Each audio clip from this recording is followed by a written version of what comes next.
Ketegangan geopolitik semakin memuncak setelah Amerika Serikat dan Israel menyuarakan ancaman serius terhadap Iran. Mereka berniat membombardir fasilitas nuklir Iran jika kesepakatan Washington-Teheran tidak tercapai. Melihat situasi ini sebagai sekutu Iran, Rusia akhirnya angkat bicara. Sejauh mana perkembangan konflik nuklir AS-Iran dan bagaimana tanggapan Rusia terkait ancaman AS Israel terhadap Iran? Simak selengkapnya dalam video berikut.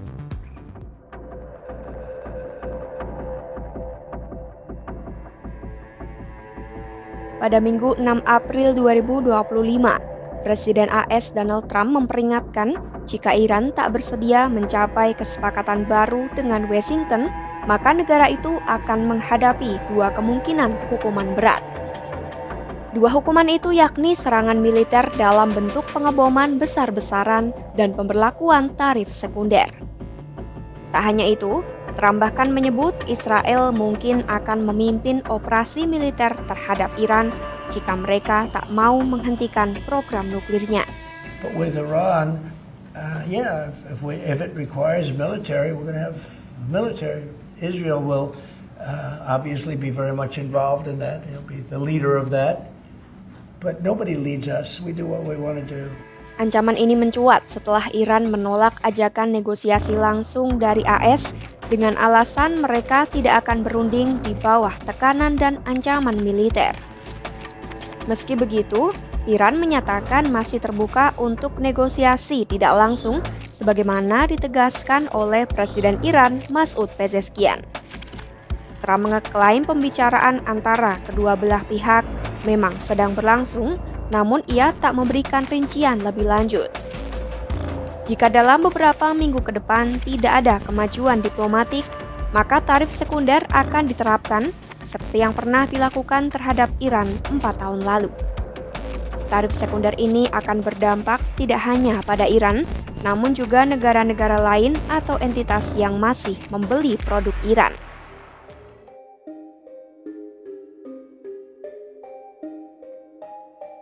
Tampaknya AS sepakat dengan ide Perdana Menteri Israel Benjamin Netanyahu. Sebelumnya, setelah kunjungan ke Gedung Putih, Netanyahu menyebut satu-satunya cara agar kesepakatan AS Iran berhasil adalah dengan langkah agresif. Langkah tersebut yakni meledakkan secara fisik fasilitas nuklir Iran dan membongkar seluruh peralatannya.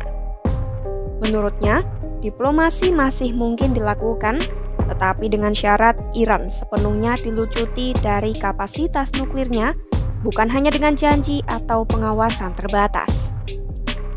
Jika Iran masih menunda-nunda perundingan sambil tetap menjalankan program nuklirnya, menurut Netanyahu, operasi militer menjadi satu-satunya jalan.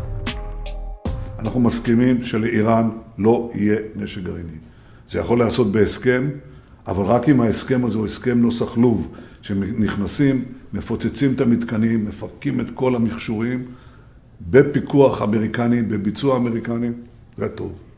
אפשרות שנייה, שזה לא יהיה, שהם סתם יגררו את השיחות, ואז האופציה היא צבאית. כולם מבינים את זה, על כך דנו באריכות.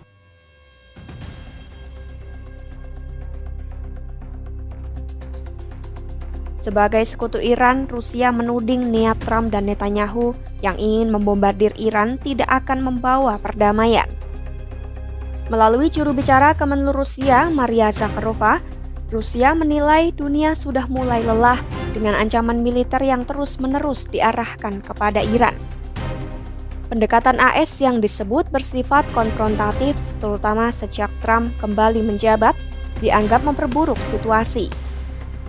Sebaliknya, Moskwa menekankan pentingnya dialog dan diplomasi dibandingkan konfrontasi. Zakharova menegaskan solusi damai harus dicapai melalui negosiasi yang efektif. Solusi ini harus mampu mengurangi kecurigaan Barat terhadap aktivitas nuklir Iran, memulihkan kepercayaan internasional, dan menjaga keseimbangan kepentingan semua pihak tanpa memicu krisis atau perlombaan senjata di kawasan. Rusia juga menegaskan Iran tak bisa sepenuhnya disalahkan atas runtuhnya kesepakatan nuklir karena tindakan sepihak AS lah yang pertama kali merusaknya. Meski telah menjalin kemitraan strategis 20 tahun dengan Teheran, Moskwa tetap bersikap hati-hati. Rusia tidak ingin terseret dalam konflik militer langsung di Timur Tengah dan menolak mendukung aksi militer terhadap Iran. AS dan Israel ingin mengambil tindakan keras agar Iran mau bernegosiasi atas program nuklirnya dan mencapai kesepakatan. Sementara Iran menyatakan bersedia berunding jika dilakukan secara tak langsung. Melihat Iran di bawah ancaman Trump, Rusia menyerukan solusi damai dengan negosiasi adalah cara terbaik tanpa menimbulkan konflik baru. Simak terus perkembangan konflik AS-Iran serta berita-berita lainnya hanya di kanal YouTube Kompas.com.